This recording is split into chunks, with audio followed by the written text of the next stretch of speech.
बद्री विशाल भगवान की जय। रामचंद्र भगवान की जय। शंकर भगवान की जय।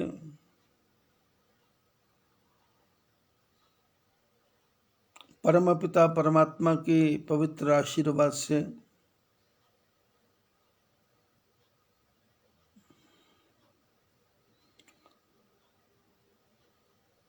ऐसा सुंदर समय मिला है जिसमें हम सब लोग भगवान के गुणों का गुणगान करें और उन्होंने अपने जीवन में जो आदर्श स्थापित किए उन आदर्शों को अपने जीवन में उतारने की चेष्टा करें। चेष्टा का तात्पर्य ये है कि मैं और आप और ये सारा संसार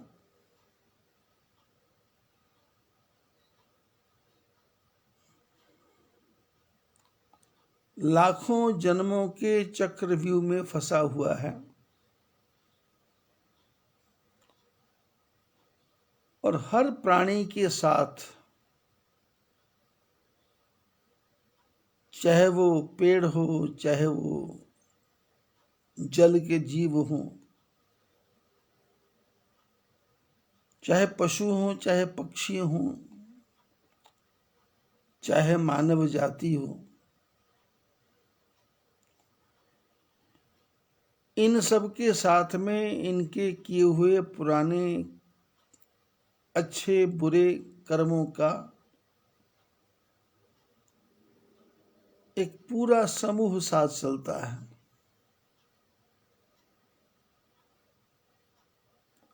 हमारे आपके शरीर का जो निर्माण हुआ है ये इन सब कर्मों का एक झुंड है।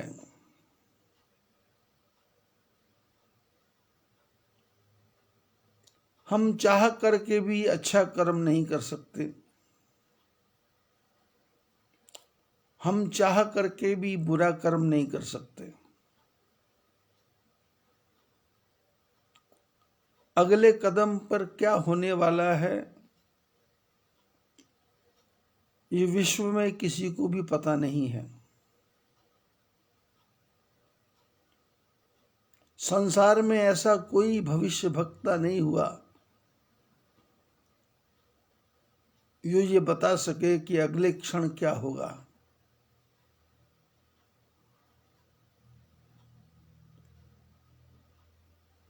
अनुमान लगा सकता है,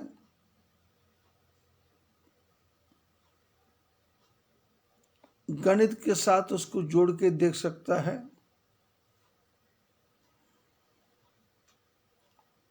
लेकिन कार्य होगा ही इसकी किसी के पास कोई गारंटी नहीं।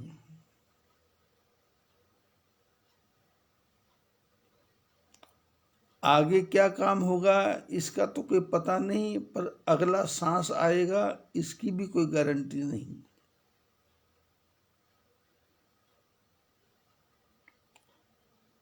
इसके लिए चाहे ऑक्सीजन सिलेंडर लगा लें, चाहे वेंटिलेटर लगा लें, चाहे बड़े से बड़े बुद्धिमान डॉक्टरों की टीम बना लें, बड़े बड़े वैद्य हकीमों के पास हम चले जाएं, पर भविष्य में क्या होने वाला है इसके बारे में कोई बता नहीं सकता।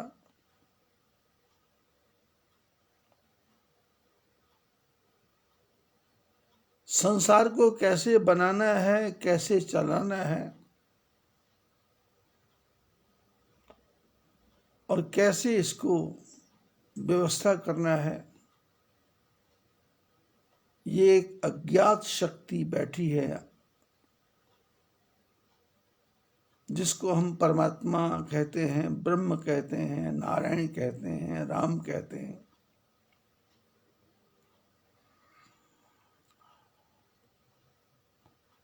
अपनी कथा का जो प्रसंग चल रहा है,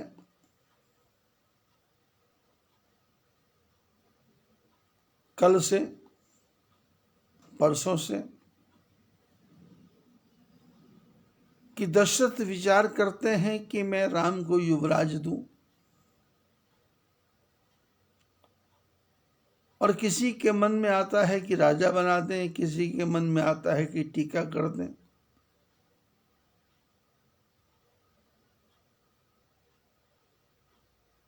और इसके लिए दशरथ महाराज वशिष्ठ के पास में मुहूर्त पूछने जाते हैं कि आप मुहूर्त निकालिए। और वशिष्ठ महाराज तो तपस्वी ऋषि हैं, क्योंकि वो जानते हैं कि भविष्य के बारे में कोई किसी को पता नहीं, इसलिए उन्होंने गोलमोल सा जवाब दिया कि बेगी विलंब न करी नृप, साजिए सबई समाज। उन्होंने कहा, राजा दशरथ, तुम्हारे मन में यदि ये विचार आ गया है कि राम को युवराज बनाना है, तो फिर देर मत करो, समाज को इकट्ठा करो। तो बोले, मुहूर्त कौन सा है? तो उन्होंने कहा, सुदिन सुमंगल तब ही जब राम होई युवराज। वही दिन अच्छा है जब राम युवराज बन जाए।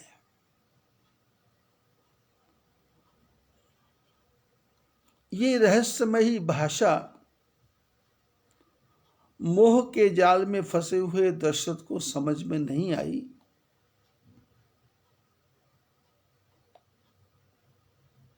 उसने, दशरथ ने वशिष्ठ महाराज को कहा कि आप राम को जाकर समझाओ। वशिष्ठ महाराज राम जी के भवन में गए, राम जी ने स्वागत किया, लेकिन गुरुदेव राम जी के घर में आए, उन्होंने अर्घ किया, पूजा की, पाठ किया और कहा कि सेवक सदन स्वामी आगमनु, मंगल मूल अमंगल दमनु। सेवक के घर में परमात्मा आए, मेरे गुरु आए, मेरे भगवान आए, मेरा घर पवित्र हो गया। लेकिन ये आपने ठीक नहीं किया। ठीक तो ये था कि आप मेरे को किसी के द्वारा बुलवा लेते। अब आप आ ही गए हैं,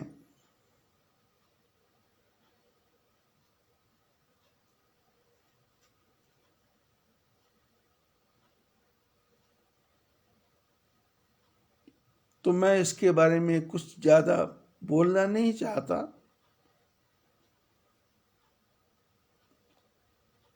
राम जी की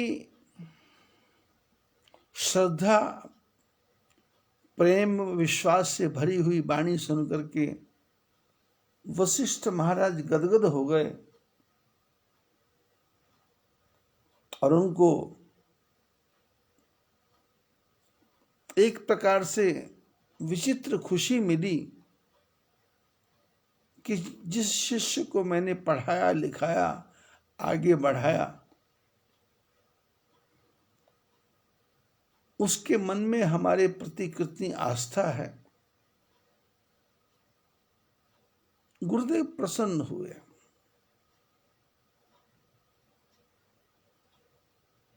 इस कथा में यदि हम ध्यान से विचार करें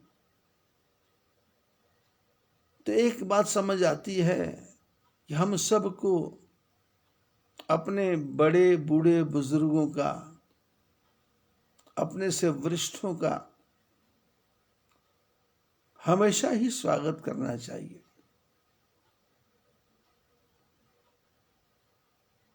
ऐसी बाणी बोलिए मन का आपा खोए, औरन को शीतल करे और आपहु शीतल होए। ऐसी बाणी बोलो कि आपके मन का अहंकार तो प्रकट ना हो और आपकी वाणी से दूसरे का मन भी शीतल हो और आपका मन भी शीतल हो। ऐसी भाषा का प्रयोग करें। आप लोगों ने देखा होगा कभी कभी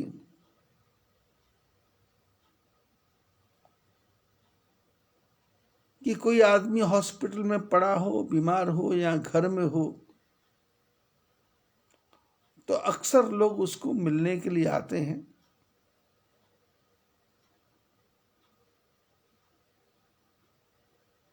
और कुछ लोग तो ऐसी भाषा बोलते हैं कि जो बीमार आदमी है उसके मन में एक उत्साह आता है, एक उमंग आती है, एक खुशी आती है, क्योंकि आने वाला बोलता है किस डॉक्टर से इलाज करवा रहे हो, तो बताता है किससे। बोले आपने ठीक डॉक्टर चुना। 10 दिन पहले मैं आपसे मिलने आया था, आपका चेहरा कमजोर दिखाई दे रहा था, लेकिन आज तो आपके चेहरे पर चमक दिखाई दे रही है।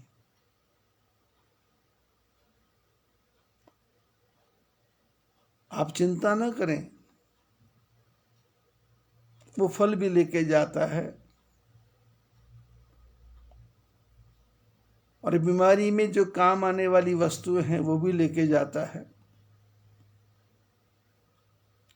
और 2-4 हजार रुपया धीरे से उसके जेब में डाल देता है कि ये तो अभी रख लो, यदि और भी आवश्यकता होगी आप इशारा करना, जितनी राशि चाहिए वो आपके पास पहुंच जाएगी।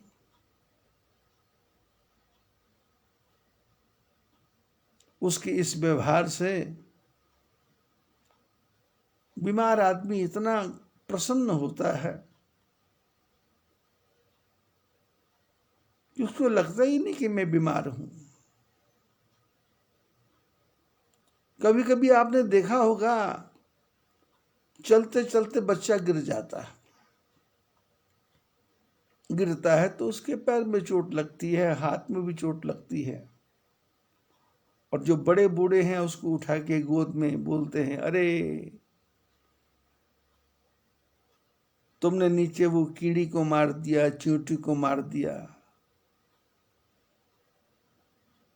और वो यहां गिरा था वहां जोर से हाथ से मारते हैं कि इसको मारो, इसको पीटो, इसको। और बच्चा वो बातें भूल जाता है, खुश हो जाता है, प्रसन्न हो जाता है।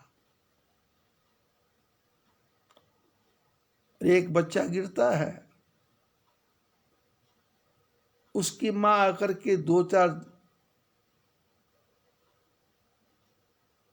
चांटे उसके और लगा देती है कि ध्यान से चलना नहीं आता, समझदारी से नहीं चल सकता, आंखें फूट गई हैं क्या, टांगे टूट गई हैं क्या।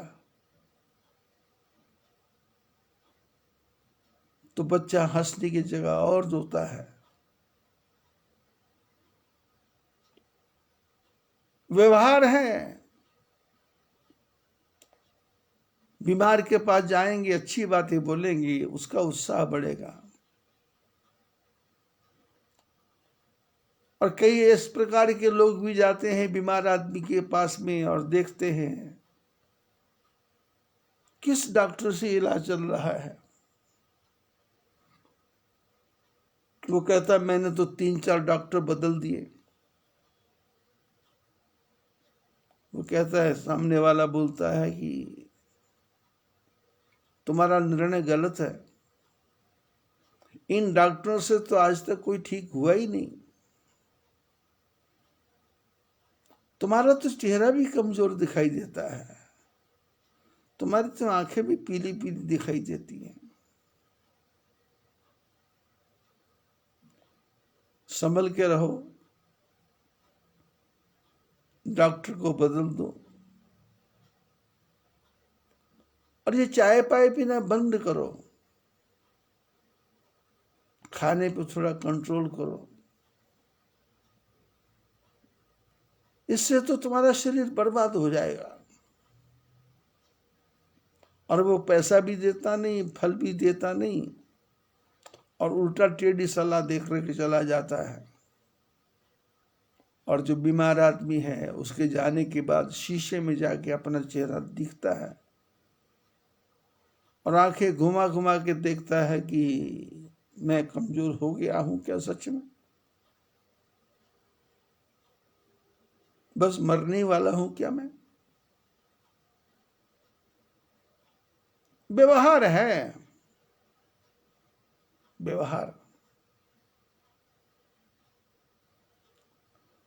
सत्संग किया है, अच्छे महापुरुषों का संग किया है, तो आपकी वाणी में पवित्रता आएगी। गुरुदेव के आने पे राम जी ने इतना पवित्र व्यवहार किया, इतना प्रेम से व्यवहार किया कि गुरु महाराज का मन प्रसन्न हो गया, आशीर्वाद दिया।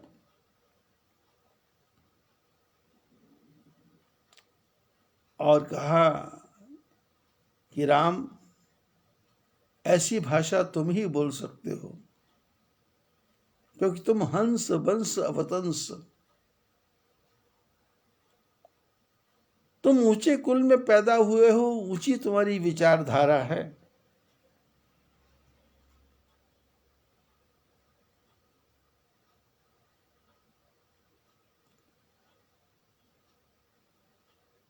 वशिष्ठ महाराज ने राम जी के गुणों की सराहना की, राम जी के शील की, स्वभाव की सराहना की, और सराहना करते करते वशिष्ठ महाराज प्रसन्न हो गए।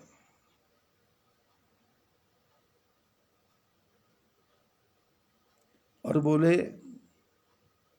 कि मेरे आने का कारण कोई ज्यादा बड़ा नहीं है, तुम्हारे पिताजी ने सारे समाज के बीच में बैठ करके ये योजना बनाई है कि तुमको युवराज का पद दे दिया जाए, इसलिए मैं आया हूं। कल को तुमको युवराज बनाया जाएगा,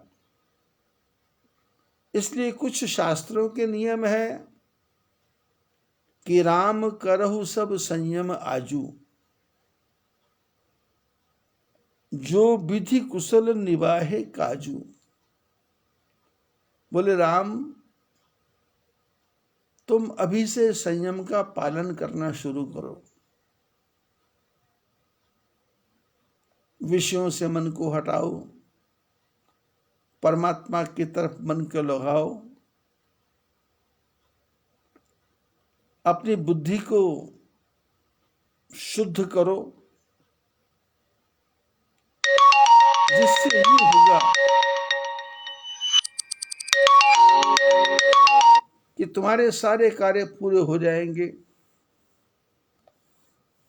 और भगवान भी तुम्हारी सहायता करेंगे।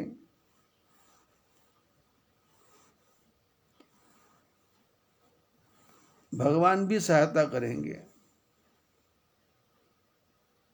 राम करहु सब संयम आजू, संयम का पालन करो। गुरु सिख देई राय पहि गयु, राम हृदय अस विस्मय भयु। गुरु जी शिक्षा दे करके दशरथ के पास चले गए। राम जानकी एकांत में बैठे हैं और भगवान राम विचार करते हैं कि ये क्या हो रहा है। और ऐसा क्यों हो रहा है?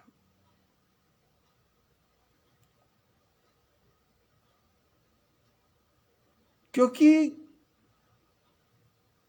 भरत को युवराज बनाने की बात राम जी को भी पता थी। दशरथ महाराज ने वचन दिया था, ये भी पता था। पर भगवान राम विचार करते हैं कि ऐसा क्यों हो रहा है, मेरे को ही युवराज क्यों बना रहे हैं? जन्मे एक संग सब भाई, भोजन शयन केली लड़काई। हम सब भाई एक साथ ही पैदा हुए हैं, 1-2 दिन का अंतर होगा। एक साथ खेले, एक साथ घूमे, बचपन हमारा एक साथ रहा, पढ़ाई भी हमारी एक साथ हुई, विद्या का अध्ययन भी एक साथ हुआ। कर्ण भेद उपभेद ब्याह, और हमारे कानों का छेदन भी एक ही समय हुआ, और यज्ञोपवीत भी एक साथ हुआ, और विवाह भी एक साथ हुआ। संग संग सब भय उत्साह, और सारा काम एक साथ खुशी खुशी से हुआ, आनंद के साथ हुआ, कोई भेदभाव नहीं था। और जब सब काम एक साथ हुआ तो विमल वंश यह अनुचित एकू, बंधु बिहाय बड़े अभिषेक। बोले इस पवित्र वंश में ये कैसी परंपरा है कि सारे भाइयों को छोड़ करके बड़े भाई को राजा बना दो।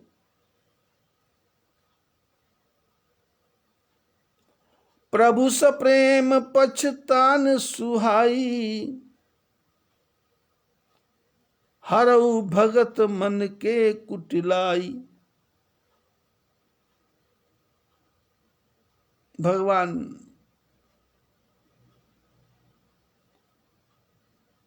भाइयों के प्रेम में विचार करते करते पछताने लगे कि ये जो टेढ़ापना है इसको भगवान राजा दशरथ के मन से दूर कर दे तो कितना अच्छा हो। तही अवसर आए लखन, मगन प्रेम आनंद। सन्माने प्रिय वचन कही, रघुकुल कैरव चंद। इसी समय लक्ष्मण जी आनंद के साथ आए और भगवान के चरणों में प्रणाम किया, और राम जी ने सम्मान दिया।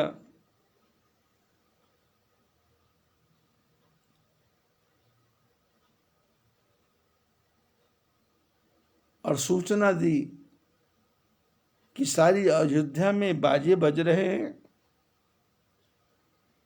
सारी अयोध्या प्रसन्न हो रही है, और सारे अयोध्या के लोग एक ही योजना बना रहे हैं कि भरत आगमन सकल मनावहीं, आबो बेग नैन फल पावहीं। सब लोग विचार करते हैं कि जल्दी से जल्दी भरत जी आ जाए और आकर के इस उत्सव का आनंद लें।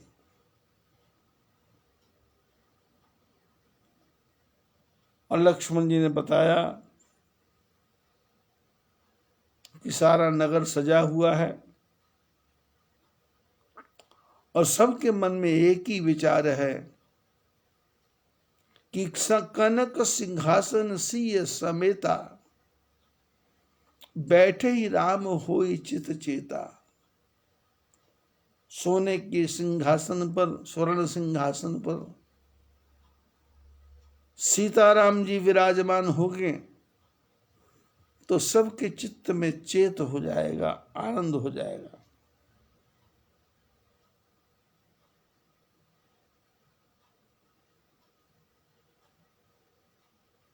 और सब लोग विचार करते हैं कि ये कल कल को क्यों होगा, ये आज ही कल हो जाए तो ठीक है। कल कल क्यों हो, आज ही हो जाए। ऐसा लक्ष्मण जी राम जी से अब चर्चा कर रहे हैं। और इधर आकाश में देवताओं की सभा लगी हुई है और सारे देवता विचार करते हैं कि ये क्या हो गया। राम जी सिंहासन में बैठ जाएंगे तो रावण का वध कौन करेगा। सारे देवता बानर बने हुए हैं तो उनका कल्याण कैसे होगा।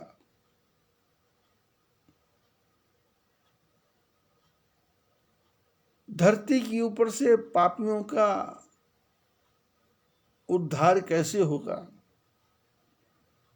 विघ्न मनावहि देव कुचाली, सारे देवता विघ्न मना रहे हैं कि ये काम बिगड़ जाए तो ठीक है। अयोध्या में बाजे बज रहे हैं, देवताओं को अच्छा नहीं लग रहा। कैसे जैसे चोरे ही चांदनी रात न भावा, जैसे चोर को चांदनी रात अच्छी लगती नहीं, ऐसे देवताओं को भी ये बाजे बाजे अच्छे लगते नहीं।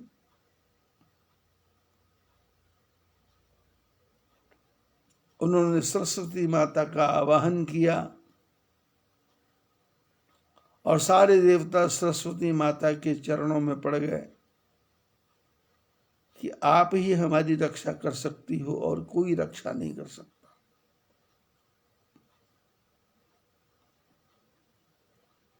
देवता ने कहा, सरस्वती माता हमारी समस्या को देखो।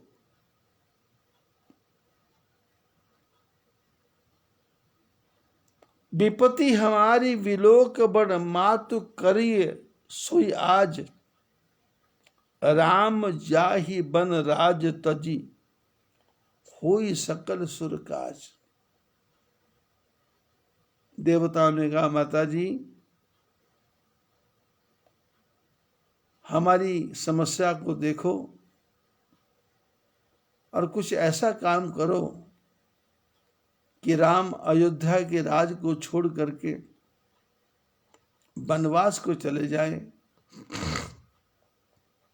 तभी हम सब देवताओं का उद्धार होगा। सोनी सुर विनय ठाड़ पछतानी, भयो सरोज पिपन हिमरानी। देवताओं की बात सुन करके सरस्वती मन ही मन पछता रही है कि ये क्या हो गया। ये तो ऐसे कार्य हो गया कि जैसे कमल को मुरझाने के लिए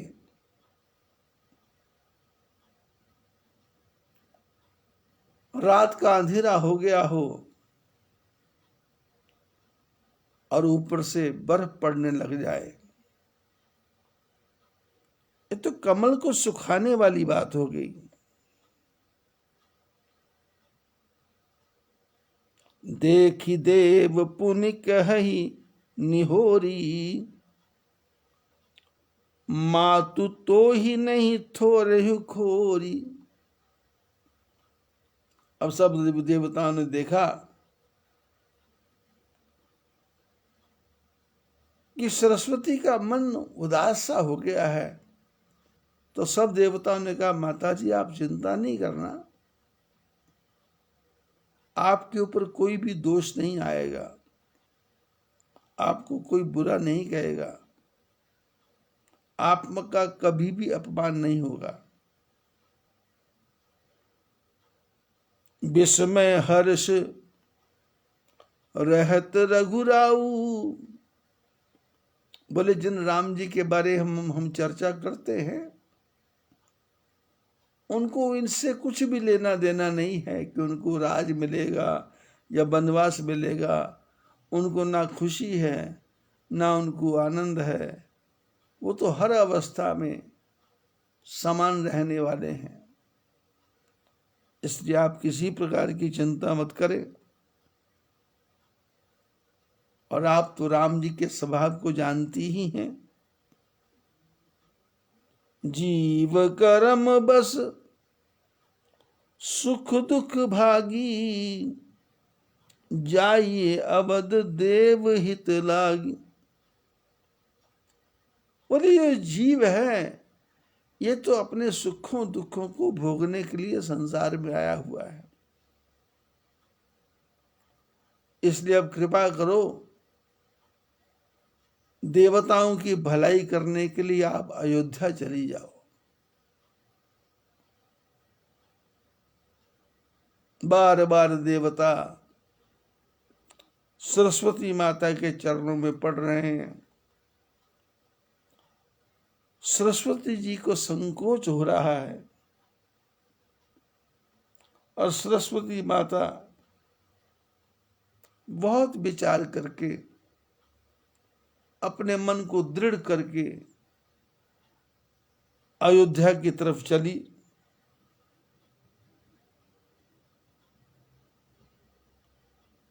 और मन ही मन विचार करती है कि देखो ये देवता कैसे हैं। है तो देवता, पर इनकी करनी तो बहुत गंदी है। ऊंच निवास नीच करतूती, देखी न सके पराई विभूति। है तो उच्च कोटि के देवता, पर इनका आचरण, ये दूसरे की अच्छाई को देख नहीं सकते।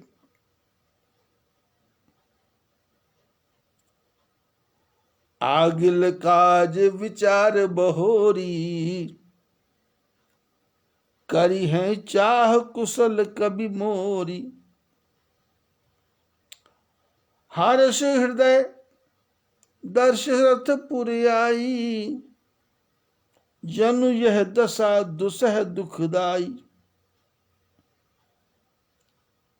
अब जो देवताओं ने काम दिया है उसको करना भी है, और बड़ी कुशलता के साथ करना है।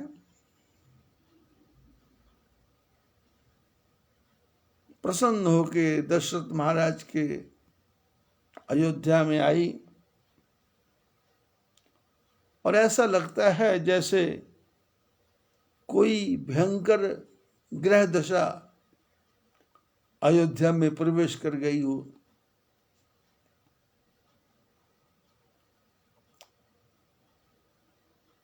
सारी अयोध्या में देखा कि किसके मन को घुमाया जाए, किसके मन को फिराया जाए, किसके मन में घुसा जाए। अयोध्या में कोई प्राणी दिखाई दिया नहीं जो राम का विरोधी हो। लेकिन अचानक सरस्वती माता की दृष्टि मंथरा पे पड़ी, जो कैकेयी की दासी है।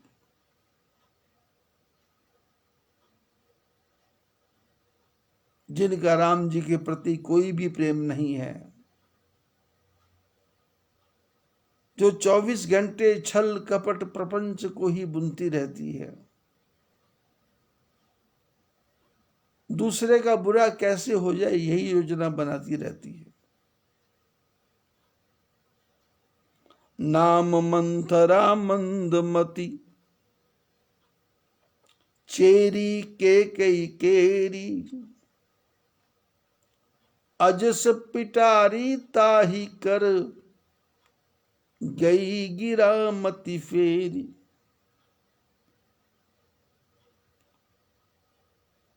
पूरी अयोध्या में दृष्टि डाली तो दिखाई दिया कि कैकेयी के साथ में मंथरा है, जो कैकेयी देश से आई है। और वो मंदमती है।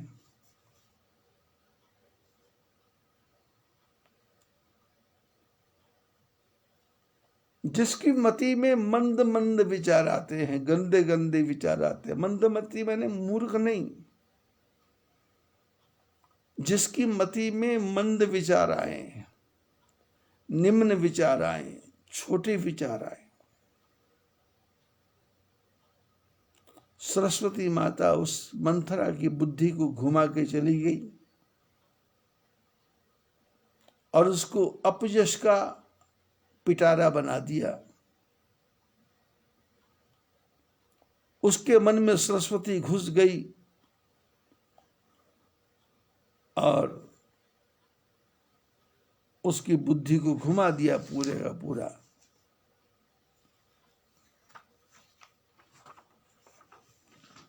सरस्वती माता तो चली गई, दीख मंथरा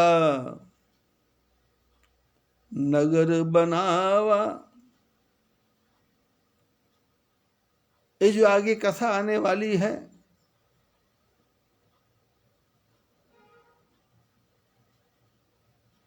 जिसकी हम चर्चा करने वाले हैं,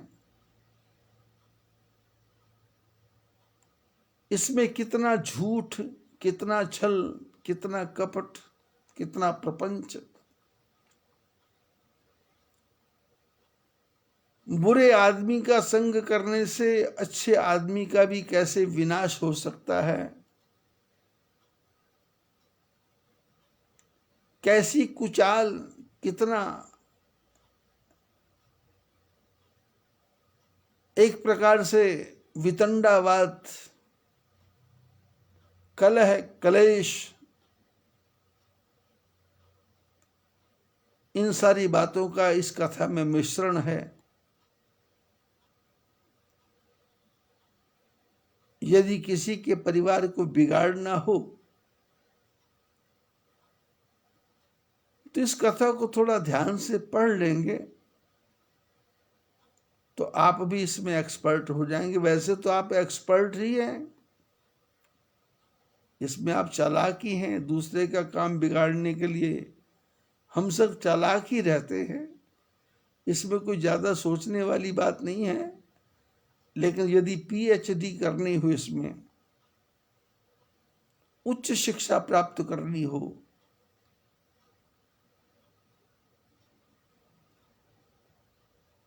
जैसे मक्खी दूध में गिरती है, स्वयं तो मरती है पर दूध भी खराब कर देती है, ऐसे ही ये आगे की कथा है। दूसरे का सुख देख करके कितनी जलन होती है, कितना डाव होता है, और उसको किस प्रकार से विचार बिगाड़ा जाए उसके लिए पूरा जोर लगा दिया जाता है।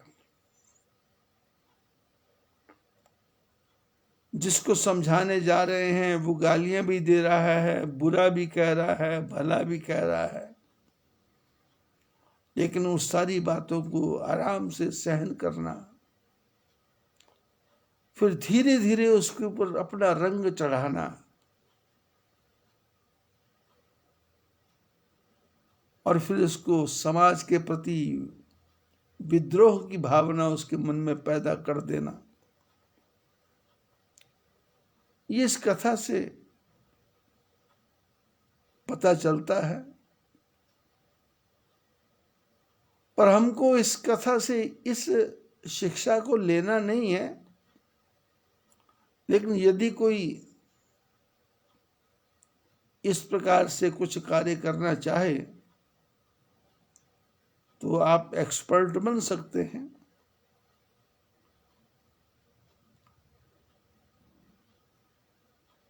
दीख मंथरा नगर बनावा, मंजुल मंगल बाज बधावा। पूछे सी लोगन काह उछाहू, राम तिलक सुन भाउर दाहु। सारी अयोध्या प्रसन्न है, नगर सजाया जा रहा है। मंथरा कैकेयी के महल से बाहर कहीं जाती ही नहीं थी, लेकिन आज इसने देखा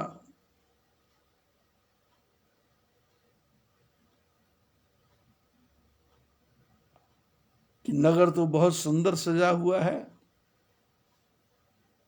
और बड़े बड़े बाजे बज रहे हैं।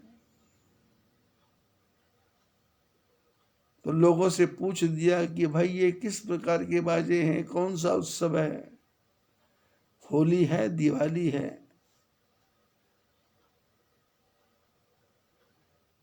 या बसंत की ऋतु है? ये इतनी प्रसन्नता क्यों है, ये इतना उत्साह क्यों है, आप लोग इतने खुश क्यों हैं? तो सब ने कहा कि तुमको पता नहीं है कि राजा दशरथ के बेटे राम जी का राज्याभिषेक हो रहा है और राम को तिलक हो रहा है। ये सुनते ही मंथरा के मन में तो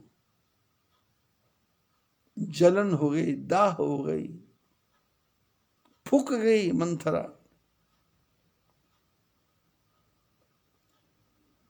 कर एक विचार कुबुद्धि कुजाति, हो ही अकाज कवन विधि राति। और जैसे सुना तो मंथरा का जो स्वभाव था उसके अनुसार उसके दिमाग ने वर्क करना, काम करना शुरू कर दिया। सरस्वती माता का जो बुद्धि घुमा के गई थी वो क्रम चल पड़ा और मन में कुबुद्धि आ गई, मन में विचार बुरे बुरे आने लगे। और विचार आया कि एक रात बाकी है और एक ही रात में काम कैसे बिगड़े, क्या किया जाए?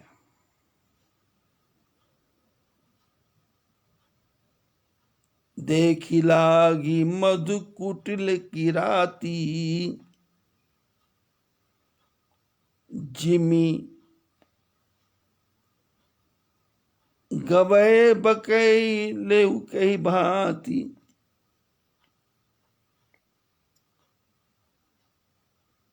जैसे कोई चतुर शिकारी अपने शिकार को फंसाने के लिए जाल बुनता है, इसी प्रकार इसने जाल बुनना शुरू कर दिया।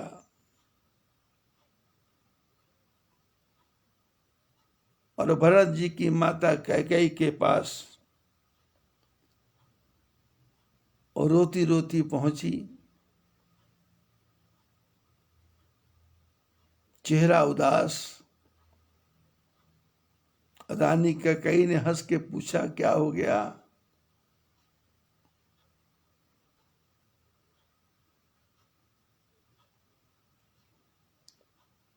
उदास क्यों हो? कोई उत्तर नहीं दे रही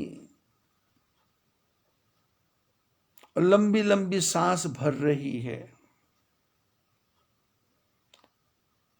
और आंखों से आंसू बहा रही है।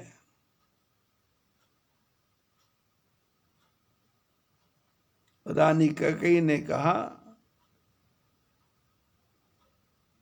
कि तेरे को ज्यादा बकवास करनी आती है, सोच समझ के बोलती नहीं है, इसलिए मेरे को लगता है लक्ष्मण जी ने आज भी तेरे को कुछ न कुछ डांट फटकार दिया होगा, क्योंकि तेरे को कॉमन सेंस तो नहीं है कि किससे क्या बात करनी है।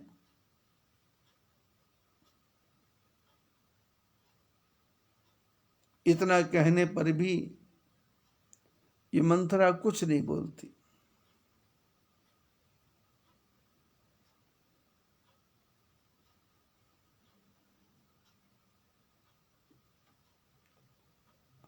और ऐसे लंबे लंबे सांस छोड़ रही है जैसे कि सर्पणी लंबे लंबे सांस छोड़ती है अपने शिकार को अपने मुंह में डालने के लिए।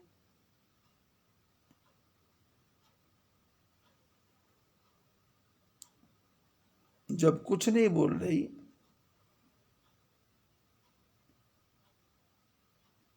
लंबे लंबे सांस खींचती जा रही है,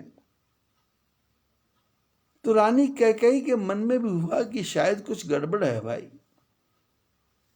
तो वो भी थोड़ा डर गई। तो सहज स्वभाव से कैकेयी ने पूछ लिया कि दशरथ महाराज ठीक तो है ना, और मेरा बेटा राम ठीक तो है ना, लक्ष्मण भरत शत्रुघ्न सब ठीक तो है ना।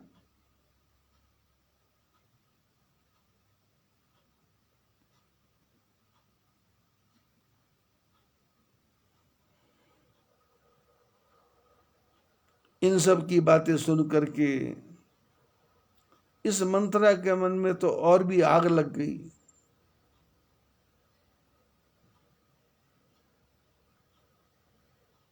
कैकेयी ने कहा था तेरे को लक्ष्मण ने शिक्षा दी होगी।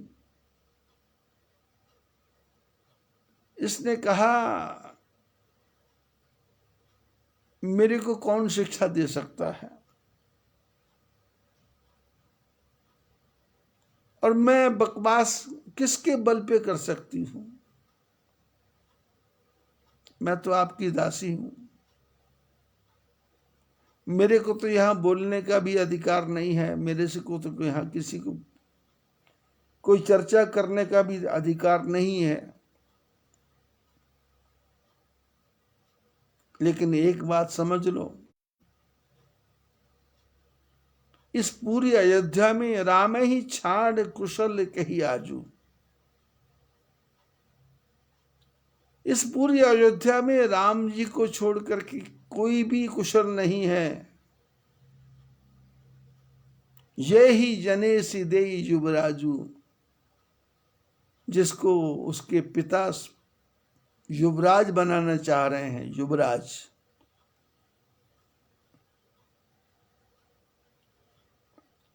और कैकेयी परमात्मा कौशल्या के दाहिनी तरफ हो गए हैं, ब्रह्मा कौशल्या के पक्ष में हो गए हैं। और देखो देखत गर्भ रहत उर नाहि न, इतना अहंकार कौशल्या को आ गया है कि उसका अहंकार मन में समा नहीं रहा। अपनी दासियों को, अपने नौकरों को बढ़िया से बढ़िया उपहार दे रही है, सब लोग उसको बधाई दे रहे हैं। कौशल्या के घर में आनंद ही आनंद हो रहा है।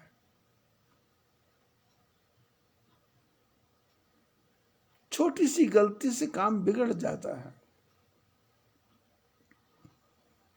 दशरथ महाराज ने कहा था राम को राजा बनाएंगे,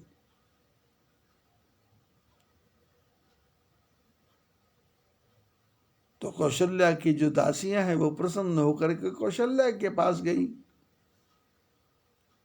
कि राम राजा बनेंगे। अब बेटा राजा बनेगा तो मां को खुशी होगी, मां को खुशी होगी तो वो उपहार देंगे, प्रसाद देंगे, आशीर्वाद देंगे। लेकिन दासियों को जो सोने चांदी के गहने मिले थे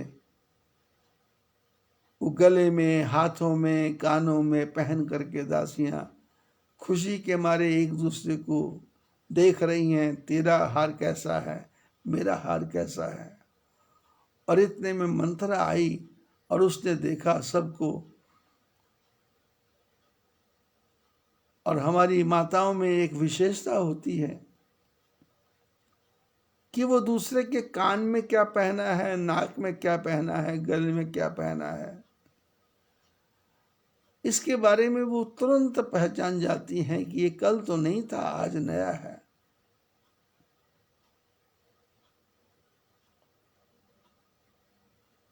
अपना उनको नहीं दिखाई देता, पर दूसरा का तो उनको एकदम पता लग जाता है।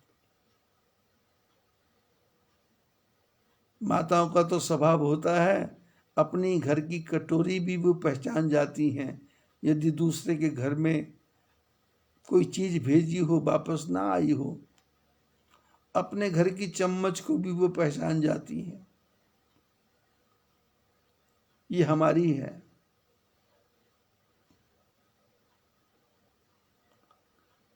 अब थोड़ी सी गलती कहें या सरस्वती माता की इच्छा कहें कि कौशल्या ने दासियों को सामान दिया। मंथरा ने पूछा तुमको मिला? तो दासियां हैं, उनमें बुद्धि कहाँ। उन्होंने कहा कि हमारी रानी कौशल्या के बेटे को राजा बना रहे हैं,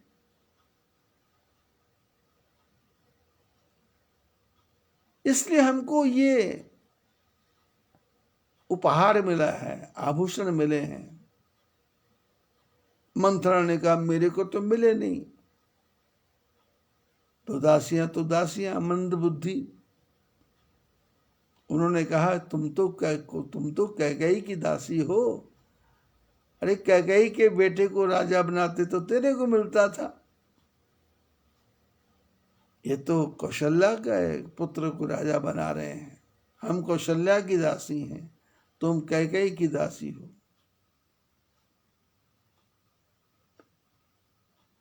एक छोटा सा शब्द चुभ गया। कल भी मैंने चर्चा की थी कि करोड़ों फूल भी कम है गला अपना सजाने को।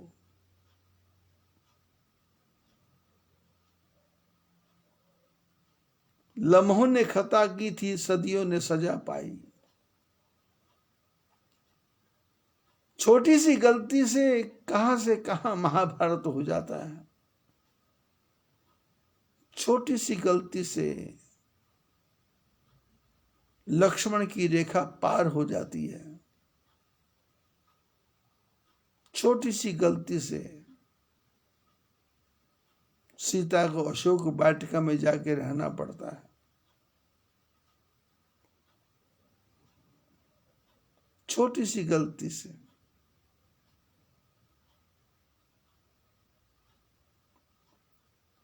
इसलिए जीवन में कभी गलती करना नहीं, गलत विचार मन में लाना नहीं। प्राण जावे मगर नाम भूलो नहीं, दुख में तड़पो नहीं, सुख में फूलो नहीं। कौशल्या की तरह फूल गई, खुशी ज्यादा हो गई।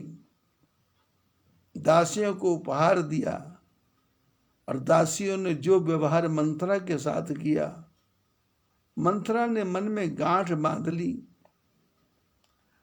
अब राम राजा नहीं बनेंगे, अब तो कैकेयी का बेटा दशरथ ही राजा बनेगा। सारे गहने मैं ही पहनूंगी, तुम्हारे गहने जैसे हैं ये कपाट में धरे रह जाएंगे, अलमारी में पड़े रह जाएंगे, तुमको पहनने का मौका नहीं दूंगी।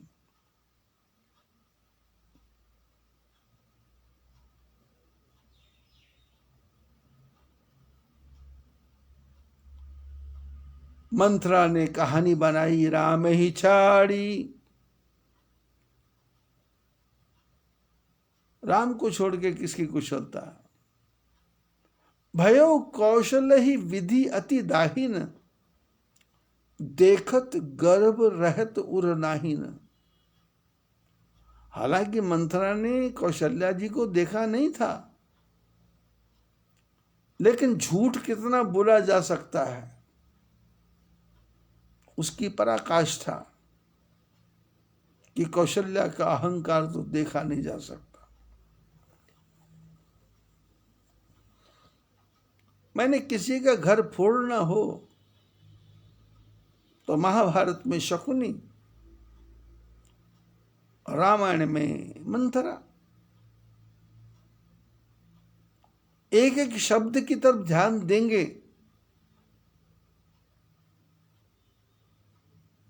तो सोने को मिट्टी कैसे बनाया जा सकता है, ये तरीका मंथरा बहुत अच्छे प्रकार से जानती है।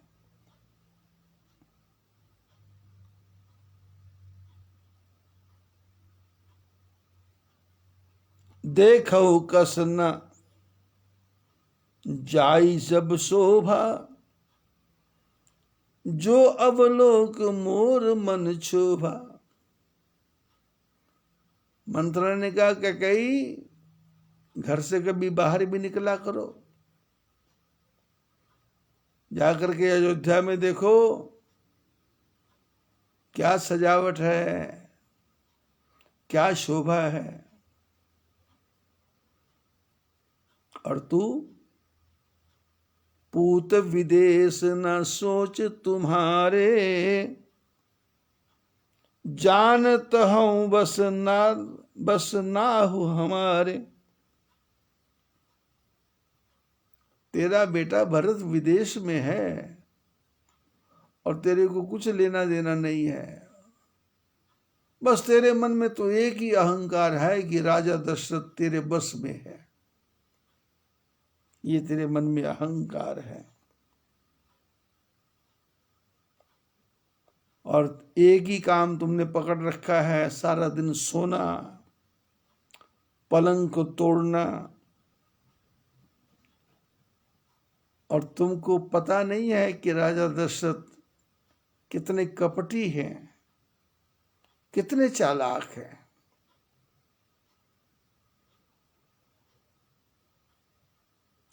सोनी प्रिय वचन मलिन मन जानी, झुकी रानी अब रहु अरगानी। मंथरा की ऐसी ऐसी बातें सुनी तो कैकेयी को लगा कि कुछ गलत हो रहा है। तो जैसे महिलाएं जब कोई बात गुप्त करना हो तो धीरे धीरे फुसफुसा करके भी सारी बात बोल देती हैं, तो रानी थोड़ा झुक करके पूछा,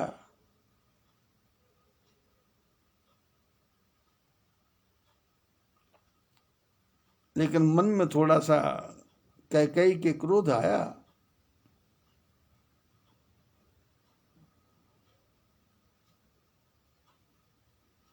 और कैकेयी ने कहा कि तू राजा दशरथ को बुरा कह रही, कौशल्या को बुरा कह रही, राम को बुरा कह रही,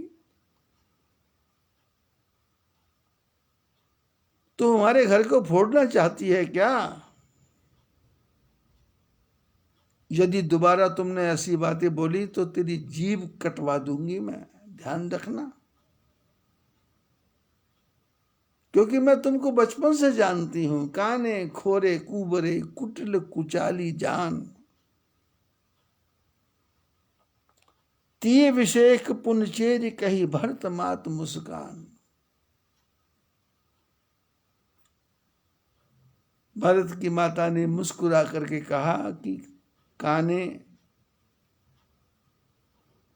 खोरे छोटी गर्दन वाले, कुबड़े,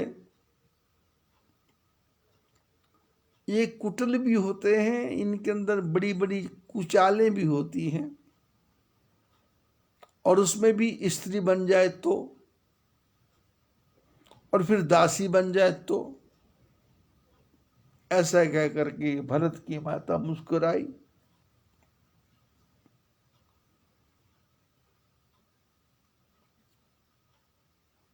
और प्रियवादिनी सिख दीन ही मोहि तो ही, स्वप्न हु तो पर कोप न मोहि। सुदिन सुमंगल दायक सोई, तोर कहा फुर यही दिन होई। बोले तुमने जो भी कुछ कहा ठीक कहा, पर मैं तेरे ऊपर क्रोध नहीं करूंगी, मेरे को तेरे पे क्रोध नहीं है, लेकिन तुमने जो बताया कि राम जी को राज्याभिषेक हो रहा है, तो मेरे मन में तो बड़ी खुशी हुई कि वही दिन अच्छा है, वही दिन मंगल है, जो तुम कह रही हो वो काम हो जाए। जेठ स्वामी सेवक लघु भाई, यह दिन कर कुल रीति सुहाई। बड़े बड़ा जो पुत्र होता है, छोटे भाइयों से जो बड़ा होता है, ये हमारे कुल की रीति है। राम तिलक जो साचे हो काली, देव मांग मन भावत आली। कैकेयी ने कहा, मंथरा यदि सचमुच कल को राम जी का राज्याभिषेक हो रहा है, तू मेरे से जो कुछ मांगना है आज मांग ले, मेरा मन बहुत प्रसन्न है। क्योंकि राम जी के बारे में कौशल्या सम सब महतारी, राम ही सहज सुभाए प्यारी।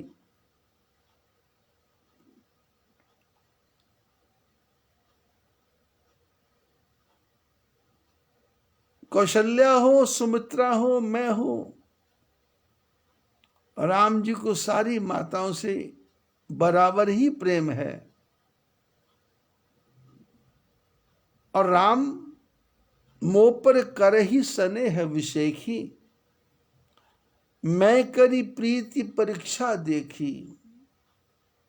मेरे पर तो बहुत ज्यादा प्रेम करते हैं राम, क्योंकि मैंने बार बार परीक्षा लेकर के देखा है राम की, मेरे प्रति उनका बहुत ज्यादा प्रेम है। और मंथरा, मेरे मन में तो कभी कभी ऐसा विचार आता है कि यदि दोबारा राम पैदा हो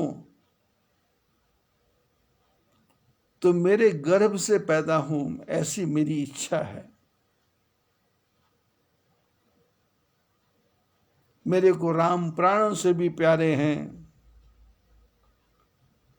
उनके तिलक पर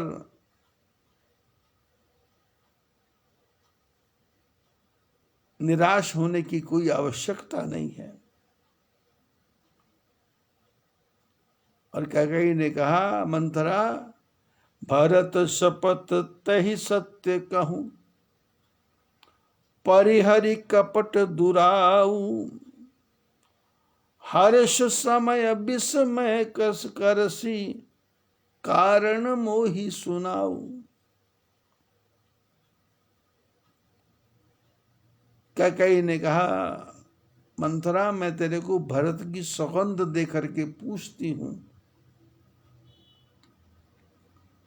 ये कपट की बातें मत कर, बेकार की बातें मत कर। इस खुशी के समय तेरे मन में इतनी उदासी क्यों आ रही है? इसका क्या कारण है? मेरी समझ में नहीं आया। तेरे को तो प्रसन्न होना चाहिए। कौशल्या ने उसको गहने दिए हैं दासियों को, तो मैं उससे ज्यादा तेरे को दे देती हूं, तू प्रसन्न हो जा।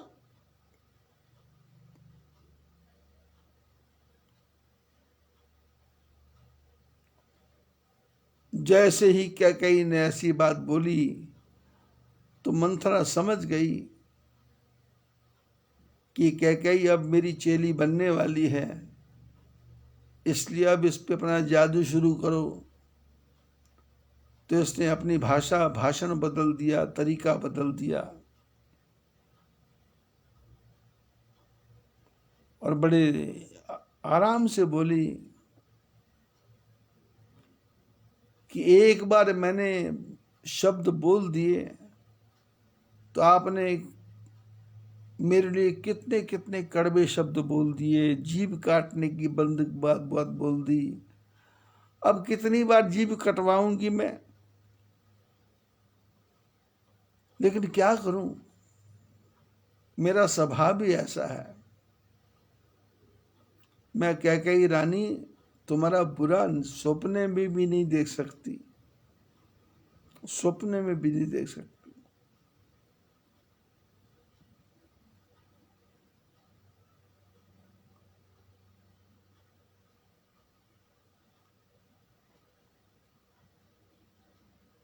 कहे ही झूठ फुर बात बनाई, ते प्रिय तुम ही करो मैं माई।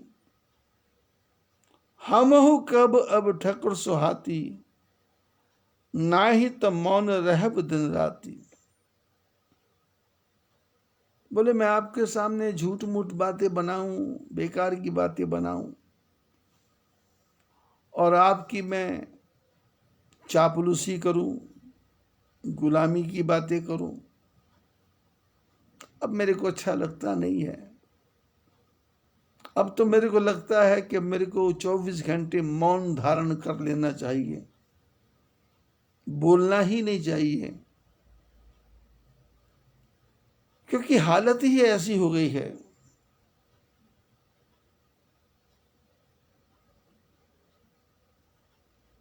क्योंकि मेरे साथ भगवान ने ही ऐसा किया। एक तो मेरे को कुरूप बनाया,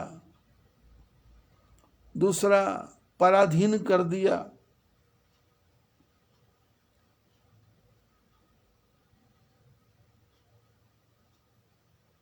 और कैकेयी देखो को नृप होई हमें का हानि। चेरी छाड़ अब होब की रानी। मंथरा ने कहा, रानी कैकेयी, कोई राजा हो, कोई प्रजा हो, हमारे को क्या परेशानी है। अब कोई राजा होगा तो मैं तो रानी बनने वाली नहीं हूं। लेकिन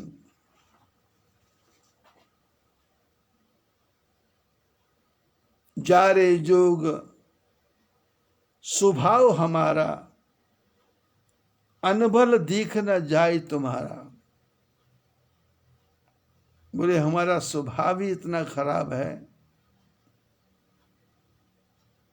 तुम्हारा बुरा मेरे से देखा नहीं जाता। क्या करूं मैं, बहुत मजबूर हूं।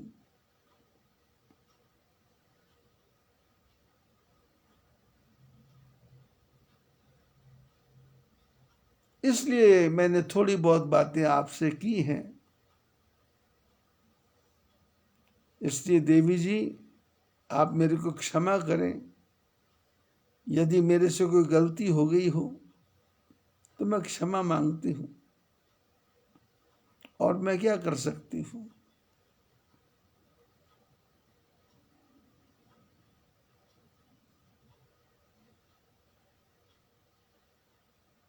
कैसा मकड़ी का जाल बुन रही है,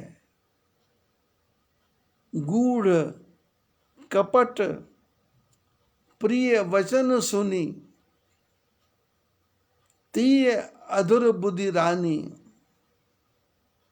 सुर माया बस बैर नहीं, सुहृद जान पतियानी। इसने ऐसे गूढ़ गूढ़ शब्द बोले, कपट से भरे हुए, और इसकी भाषा सुन करके रानी कैकेयी की बुद्धि भी कुबुद्धि की तरफ आ गई। और दूसरा, जो सरस्वती माता घूम रही थी, उस सुर माया ने ऐसा मन बिगाड़ दिया कि ये मंथरा को पुचकारने लगी, मनाने लगी कि अरे नहीं, ऐसा नहीं है, मेरे मन में तेरे प्रति कोई बुराई नहीं है, तू तो मेरा अच्छा भला सोचती है, मैंने तेरे को कोई ज्यादा बुरे शब्द नहीं कहे, इसलिए तू बुरा मत मान। सब सच सच बता, बात क्या है, असली बात क्या है, तेरे को परेशानी क्या है। सादर पुनि पुनि पूछत ओही, सवरी गान मृगी जन मोही। बड़े आदर के साथ कैकेयी मंथरा से बात कर रही है। कैकेयी की हालत ऐसी हो गई जैसे जंगल में शब्दों को सुनकर के मृग जाल में फंसने को तैयार हो जाता है, मोहित हो जाता है। ऐसे ही कैकेयी की दशा हो गई। तस मत फिर अहिये अस भावी, रहसी चेरी घात जनु फावी। और ये तो मंथरा तो घात लगाने पे बैठी हुई थी, जैसे शिकारी शिकार के लिए घात लगा के बैठा होता है, जाल बुन के बैठा होता है।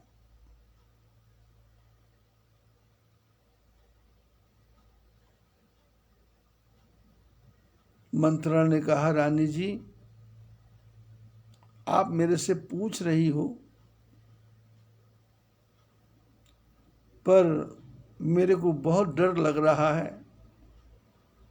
क्योंकि तुमने मेरे को पहले बोल दिया कि घर को फोड़ने वाली है।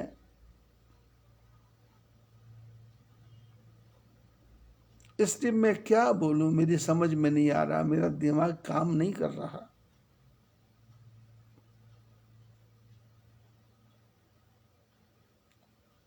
सज प्रतीति बहुबती गढ़ छोली, अवध साड़ साती जन बोली।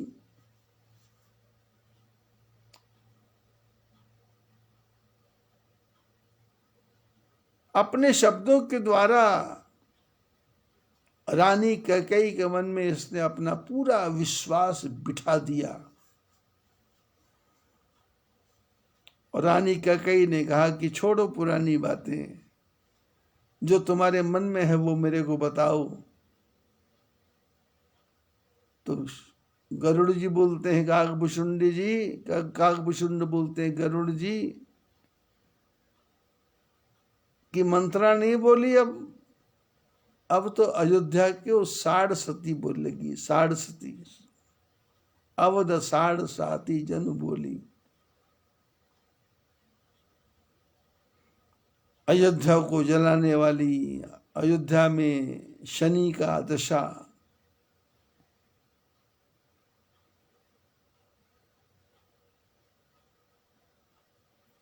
प्रिय सिय राम कहा तुम रानी, राम ही तुम प्रिय सो फुरबानी। मंत्रा ने कहा कि आपने कहा कि राम आपसे बहुत ज्यादा प्यार करते हैं।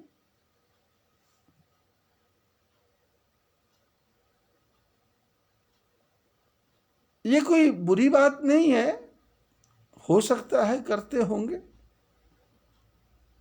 लेकिन ये बातें पुरानी हो गई।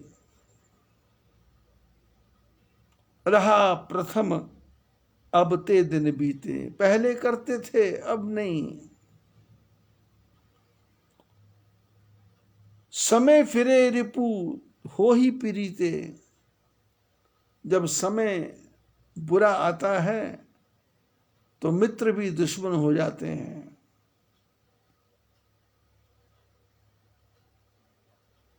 रानी कैकेयी ये सूर्य भगवान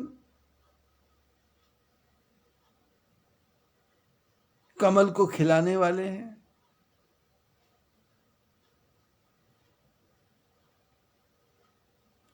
कमल से सूर्य का बहुत प्रेम है, लेकिन तालाब में पानी ही ना हो और पानी सूख जाए तो वही सूर्य उस कमल को जला देता है, फूंक देता है।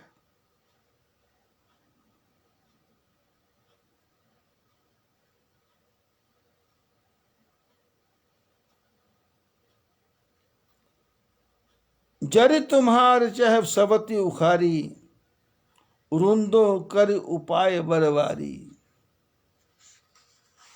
वो सूर्य उसको रौंद देता है, समाप्त कर देता है, क्योंकि पानी खत्म हो जाता है। और महारानी, मैं तुम्हारे बारे में क्या बोलूं, तुम ही न सोच सुहाग बस,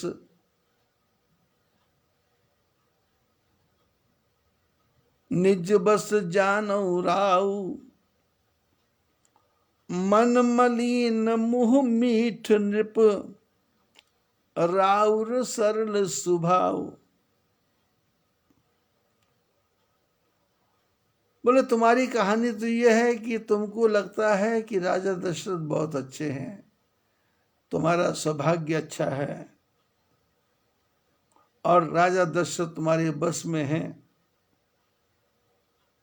पर वो जो राजा दशरथ है ना, उनका मन बहुत गंदा है, मुंह से मीठी मीठी बातें करते हैं और ऐसा दिखाते हैं कि उनका स्वभाव बहुत सरल स्वभाव है उनका, ऐसा शो करते हैं, दिखाते हैं, पर ऐसा है नहीं। और जिस कौशल्या की बात तुम करती हो ना, वो चतुर गंभीर राम महतारी, बीच पाई निज बात सवारी। पठे भरत राम ननवरे, राम मातु मत जानव रौरे।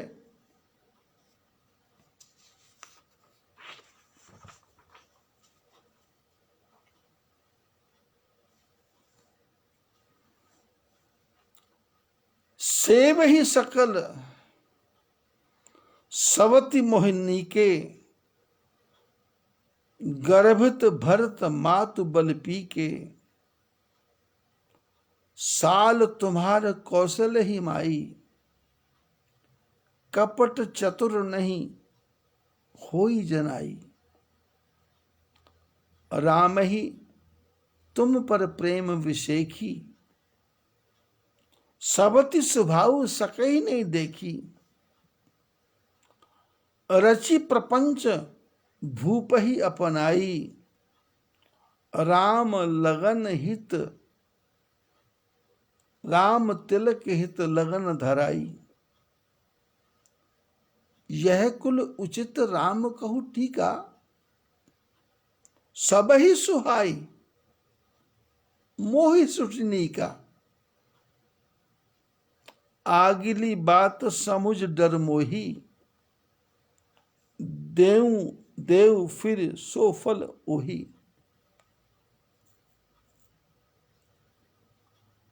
रचि पचि कोटिक कुटिलपन,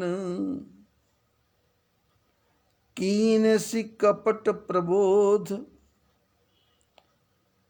कहसी कथा सत सवधि के, कही विधि बाण विरोध। भावी बस प्रतीति उर आई, पूछ रानी पुनि शपथ दिवाई। अरे का पूछो तुम अबहु न जाना, निज हित अनहित पशु पहचाना। भयो पाख दिन सजत समाजु, तुम पाई सुधि मोहि सन आजू। खाइए पहरिए राज तुम्हारे, सत्य कहे नहीं दोष हमारे। जो असत्य कछु कह बनाई, तो विधि दई है हम ही सजाई। राम ही तिलक काली जो भयऊ, तुम कहु विपत बीज विधि वयु। रेख खचाई कहूँ बल भाखी, भामिनी भयो दूध कहूँ आखी। जो सुत सहित करहु सेवकाई, तो घर रहु न आन उपाई। कद्रुह बनित ही दीन दुख, तुम ही कौशला देव। भरत बंदी गृह से वही, लखन राम के नेव। कै कै सुता सुनत कटुबानी, कही न सके कछु सहम सुखानी। तन पसयो कदली जिम कापी, कुबरी दसन जीव सब चापी। कही कही कोटिक कपट कहानी, धीरज धरहु प्रबोध सिरानी। फिरा कर्म प्रिय लागी कुचाली, बकही मर सराये मान मराली। सुन मंथरा बात फुर तोरी, दाहिनी आंख नित फर कही मोरी। दिन प्रति देखूं रात कुसपने, कहो न तो ही मोह बस अपने। काह करो सखी सूध सुभाऊ, दाहिन बाम न जानो काऊ। अपने चलत न आज लगी, अनबल काहुक कीन। कही अग एक कही बार मोही, दैय दुसह दुख दीन। नैहर जन्म भरब बर जाई, जियत न करब सवत सेवकाई। अरि बस देउ जियावत जाही, मरण नीक तहि जीवन चाही। दीन वचन कह बहु विधि रानी, सुनि कुबरी तिय माया ठानी। अस कस कहु मानि मन ऊना, सुख सुहाग तुम कहु दिन दूना। यही राउर अति अनभलता का, सोई पाइए यह फल परिपाका। जब ते कुमत सुना मैं स्वामिनी, भूख न बासर नींद न जामनी। पूछहु गुणन रेख तिन खेच खांची, भरत भुआल हो ही यह साची। भामिनी करहु न भामिनी करहु त कहूँ उपाऊ, है तुम्हार सेवा बस राऊ। परौ कूप तु वचन सुनि, सकौं पूत पति त्यागी। कैसी मोर दुख देखी बड़, कस न करब हित लागी।